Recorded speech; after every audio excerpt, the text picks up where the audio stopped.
ताकदीचं एक ते प्रतीक आहे. लोकांनी मला तिथं निवडून दिलं, ज्यांच्यासाठी लढतो त्याचं एक ते प्रतीक असल्यामुळे तिथं छत्रपती शिवाजी महाराजांच्या पुतळ्याचं दर्शन घेऊन आदरणीय पवार साहेबांना भेटायला मी जाईल आणि 10:30 ते 11च्या दरम्यान ईडी ऑफिसपर्यंत मी पोहोचेल. मी सर्व कार्यकर्त्यांना आव्हान करतो की गर्दी करू नये. त्यांचं प्रेम, त्यांचं पवार साहेबांवर असणारी आस्था याच्यामुळे अनेक लोक इथं पुणे शहरामध्ये आलेली आहेत. त्यामुळे मी अजून जर कुणी येणार असेल तर त्यांना विनंती करतो की गर्दी करू नये आणि जर आलं असतात तर शांततेत राहावं एवढीच विनंती. कारण का मी एवढं सांगेल, अधिकाऱ्यांना जे काही सहकार्य आजपर्यंत करायचं होतं ते केलेलं आहे. आजही करेल आणि उद्याही करेल. मी एवढंच आपल्या सर्वांना सांगेल, अधिकाऱ्यांचं काम करत असतात. अधिकाऱ्यांनी आजपर्यंत जे काही कागदपत्र माहिती आम्हाला मागितलेली आहे ती आम्ही दिलेली आहे. आज मला इथं बोलावलं आहे तर मी तिथं जाऊन जी माहिती द्यायची आहे आजपर्यंत दिलेली परत एकदा ती माहिती देईल, त्यांच्याशी संवाद साधेल, चर्चा करेल. त्यामुळे अधिकाऱ्यांच्या बाबतीत बोलायचं झालं तर ते त्यांचं काम करतात.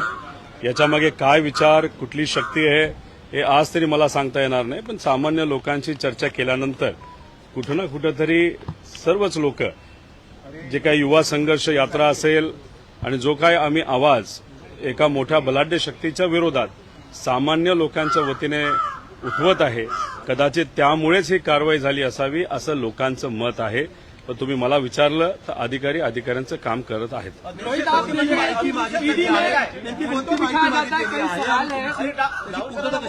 खरं तर आतापर्यंत जी माहिती मागवलेली आहे आणि ती आम्ही जी दिलेली आहे, आम्ही सीआयडीला सुद्धा दिलेली आहे, ईओडब्ल्यूला दिलेली आहे, ईडीला सुद्धा दिलेली आहे.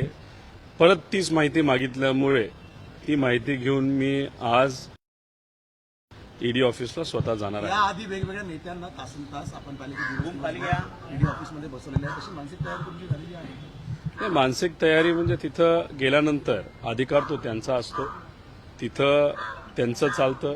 ते जसं बोलतील तसं आम्ही करायला तयार आहोत. आणि चूक केली नसेल तर मग घाबरायचं कारण काय? तिथं जाऊन आपल्याला पुढं काय करायचंय, लोकांचे जे काही विषय मांडलेले आहेत ते सरकारकडनं सुटत नाहीत, त्यासाठी रणनीती काय करायची, तिथं जर मोकळा वेळ मिळाला त्या बाबतीत नक्कीच मी विचार करेल.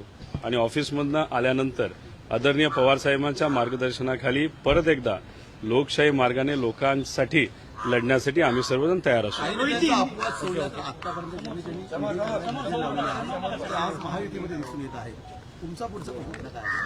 बघा, मी या सगळ्यांच्या प्रेरणेने चालणारा एक कार्यकर्ता, एक मराठी माणूस आहे आणि यांच्या मार्गदर्शनाखाली चालणारा जो कार्यकर्ता असतो तो कधीही पळून जात नाही, तो लढत असतो, संघर्ष करतो.